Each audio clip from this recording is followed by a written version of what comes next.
Escape from Hellview was our horror film debut, and we were testing out all these gags. Darren slits Ammo's brother's throat, which he's actually playing Ammo's boyfriend. That's disgusting, but besides that... They go over to this nook of the woods to go make out, and then here comes Darren, slices his throat. And then, like the cut we had to originally match was obviously a knife blade with blood on the edge of it to a full-on shot of a dude's gaping esophagus hanging out with like a bone and stuff like that, like squirting blood. Who knows how it got from one to the other. So when Darren slit his throat, the next scene was insisted by Franz. I was dying to do this for so long. It's like I always wanted to get a big ketchup bottle of blood and just squirt her in the face with blood. Like, I don't know, it's just something I've always wanted to do. No jugular vein would squirt out that hard on somebody's face. Like, you can tell it's straight up a hose. Like, and she's there drenched, and I'm like, all right, now run. She's like, I think there's elements of Escape from Hellview that had some comedy to it. Just because we couldn't rig it up right. Sorry.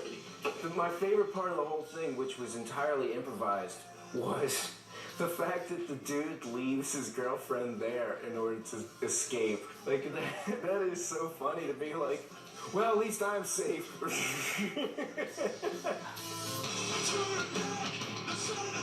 It's like, okay, here's the scene where you have to strangle somebody. They said, you know, you're gonna have to really kill her. I said, oh, I will. Action!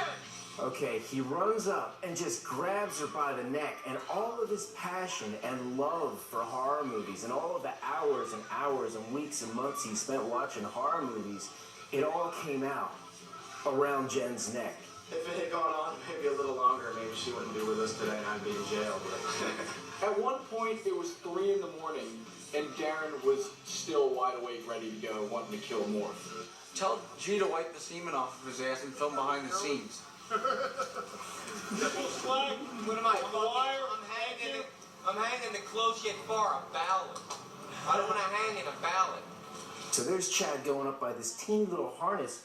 You know, when I say to this guy, a special effects man that costs $3,000 and he's going to do all these great gags, I said to him, it looks like Chad's going to hurt himself up on that thing. He goes, oh, don't worry about it, don't worry about it. And I looked, I said, is that an actual noose around his neck? He goes, oh, don't worry about it, it's not tied to anything. I was like, dude, have you ever heard of anything getting caught on anything? Fucking cut the noose, like cut a safety latch on the noose. So he goes, oh, okay.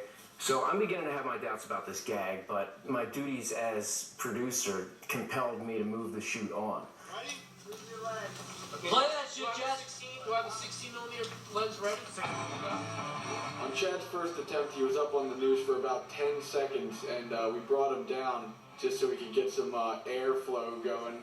And he was telling us how sketchy it was, and I'm like, I know it's sketchy, but 10 seconds just isn't good enough. You're gonna have to go up for a second attempt. He's like, man, I don't know if I want to do that. I'm like, well, if you want a good video, you gotta go back up because 10 seconds isn't good enough. I gotta wreck myself for rock and roll. Nobody else is doing it. Totally conscious. I'm like, okay, this hurts. Let's do this fucking shot. This is gonna be fucking great. Then I go and have the fucking bright idea to fucking flip my guitar on a noose. I'm like, nobody's ever done that. You could actually see the jolt of the guitar flip is when he officially lost circulation. And Bam says to me, Franz, this isn't really going to work. Hey, Chad, you know, like, whatever you're doing up there, it looks a little weird.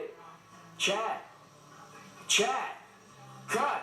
And he's still, like, convulsing, and then he stops and just hangs. His face started to turn blue. Chad actually tries to say something, but it just isn't working out. The whole concept of Chad hanging is to sit there like dead weight, so when he's sitting there not doing anything, we just think he's doing a fantastic job. Yeah, we thought it was a great performance.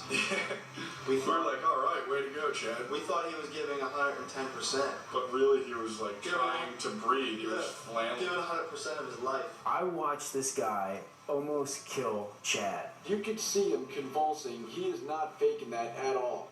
That's one of the scariest things I've ever seen. They're bringing him down, and he's convulsing still. We brought him to. I mean, we had to slap him on the face a little bit, and move him around, and his eyes just kind of opened up, and you could tell he wasn't sure where he had been. It looks weird. Like you're shaking and it looks all weird, but it's. I don't remember what happened. It's like your muscles convulsing. I was gone. I didn't even know where I was. Who knew where I was? Who even knew? Note to self, don't use any random cowboys to hang Chad on nooses anymore.